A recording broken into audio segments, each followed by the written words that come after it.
Adobe Firefly tai yra dirbtinio intelekto įrankis, kurį turi visi, kas naudojasi Adobe programomis, bet labai mažai kas žino apie jį arba dar mažiau, kas jį realiai naudoja. Ir ypač sakyčiau, paskutinių atnaujinimų, kur Adobe'as pristatė daug įvairiausių Photoshopo bei kitų programų funkcijų atnaujinimų, būtent Adobe Firefly gavo gal mažiausiai dėmesio.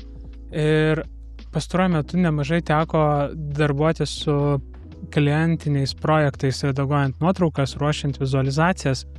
Ir iš tiesų man tai tapo vienas iš tokių, sakyčiau, pagrindinių įrankių, kurių pagalba aš galėjau padaryti tokias vizualizacijas ir gauti rezultatą, sakyčiau, sąlyginai labai nesudėtingai, atradęs jau tinkamą veikimo metodą. Tai nuėjęs į Adobe Cloud paskyrą, aš galiu nueiti, kur yra apps ir pasirinkti Adobe Firefly ir paspaudęs Open in Browser, tai jinai atsidarys naršyklės lange.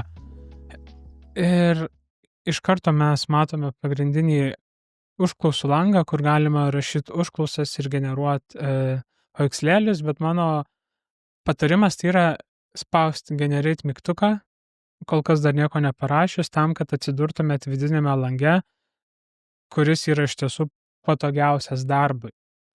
Ir kairėje pusėje galim pasirinkti modelį, su kurio bus generuojami vaizdai. Ir ne veltui Adobe yra tą modelį parinkus Gemini 2.5 Nano Banana, dėl to, kad šis modelis išties dažniausiai generuoja geriausią rezultatą lyginant su visais kitais modeliais ir kiekvienas sugeneruotas rezultatas kampe parodo, kiek kainuos kreditų. Kaip ir sakiau, priklausomai nuo turimo plano, jūs turite atitinkamą kiekį kreditų. Ir viršuje dar mato Adobe modeliai, toks kaip Firefly Image 4, kuris realiai net nekainuoja visiškai kreditų, ar 3, kur galit bandyti generuoti įvairiausias vizualinės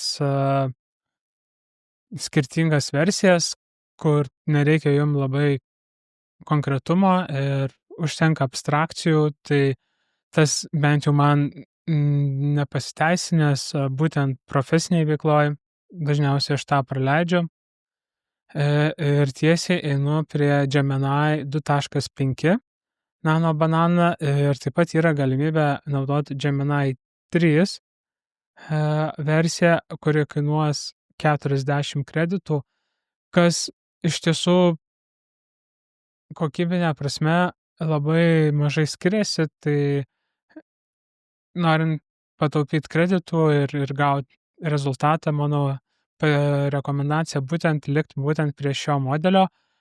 Kas labai man patinka šitoj platformoj, tai iš tiesų galimybė iškart pasirinkti aspect ratio, tai yra kokiam proporcijom norit gauti galutinį rezultatą, nes įprastu atveju, kai jūs generavimą darot per, tarkim, ChatGPT ar net tą patį Gemini dirbtinio intelekto modelį, rašydamas jam užklausas, jūs labai gaunat tokį standartinį variantą, kur gaunate 16:9 rezultatą, nebent jūs ranka suvedat ir paprašot konkrečių proporcijų. Čia viskas yra daug paprasčiau, mes galim pasirinkti šiuo atveju, jeigu man yra aktualu netgi konkrečiai mano norimas, kad būtų sugeneruotas vaizdas skirtas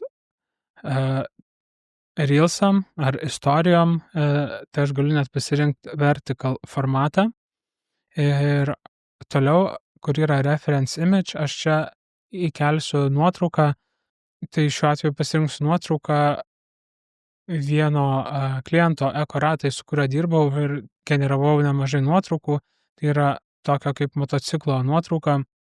Tai iš tiesų labai paprastai keliais žodžiais galima parašyti užklausą. Vaikinas važiuoja keliu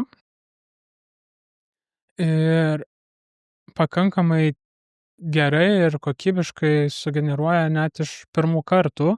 Nereikia daug užklausų, tikslinimų ir panašiai.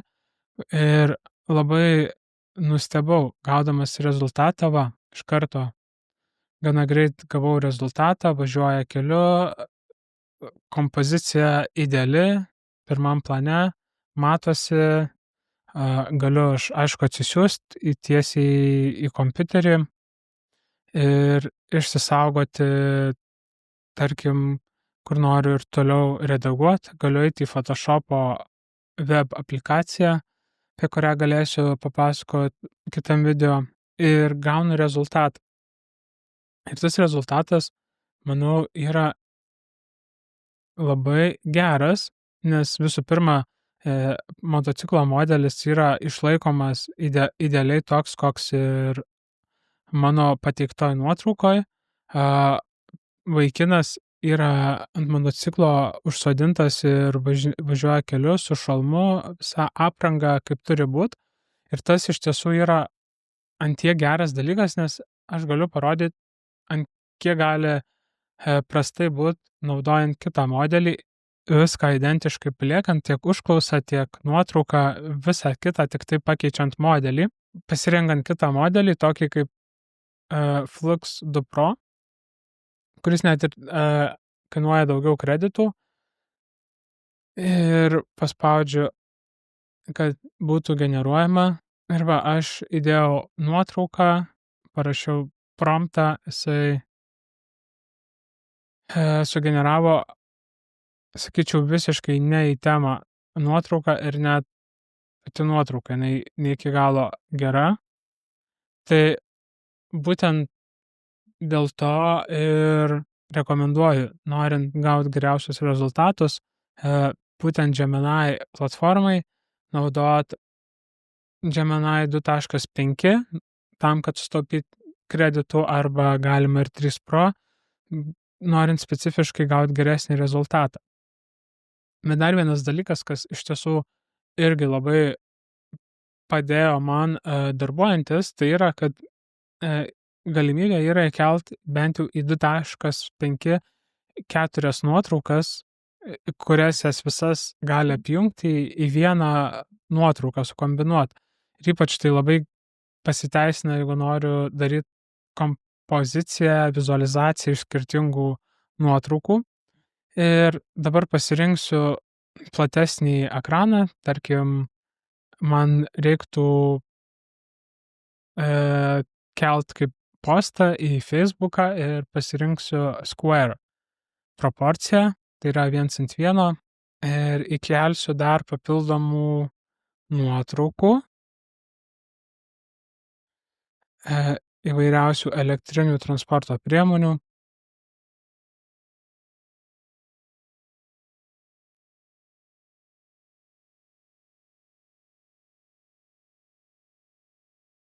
Ir parašysiu užklausą, kad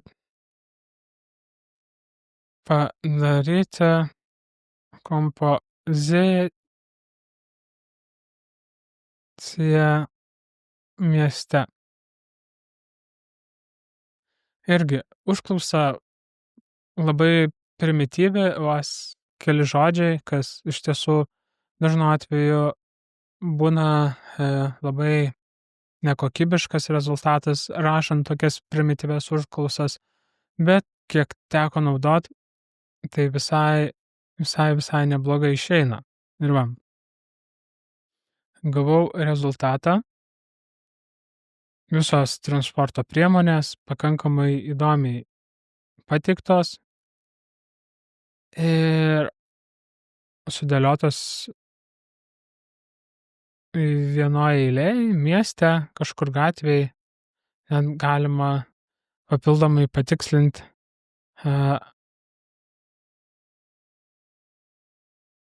kad juose dar sėdi žmonės.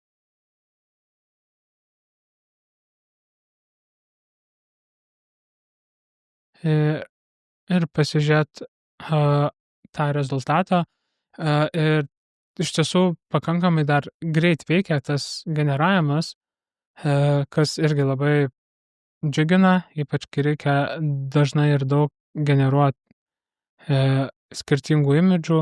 Tai va, gavau irgi labai neblogą rezultatą. Galbūt šitoj vietoj yra toks niuansas, kad neįterpė vienos transporto priemonės iš tų mano naudotų 4.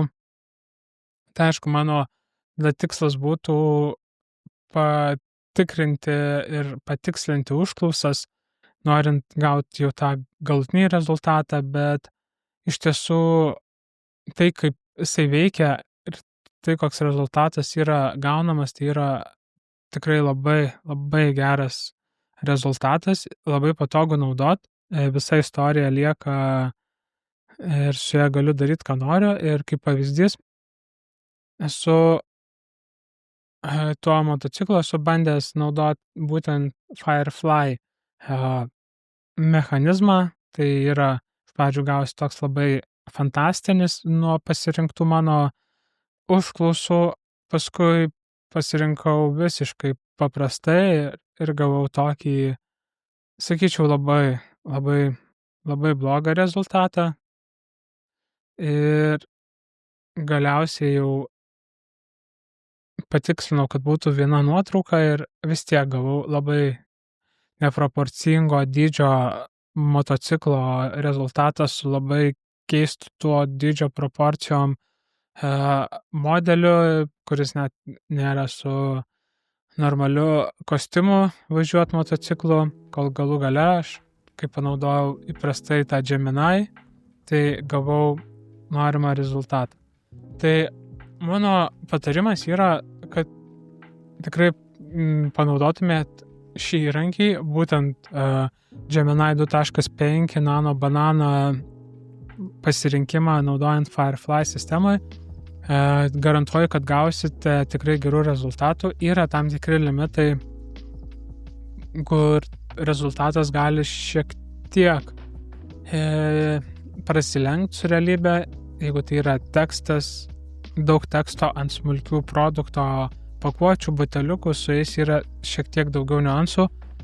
Apie tai galėsiu detaliau papasakot savo epizode, kurį padarysiu apie produktus. Tai jeigu jums įdomu ir norite daugiau sužinoti, kaip naudotis įvairiausiais įrankiais, dirbant tiek su nuotraukų redagavimu, tiek su dirbtiniu intelektu, tai rekomenduoju sekti šį kanalą ir daugiau sužinosite kitame epizode. Iki.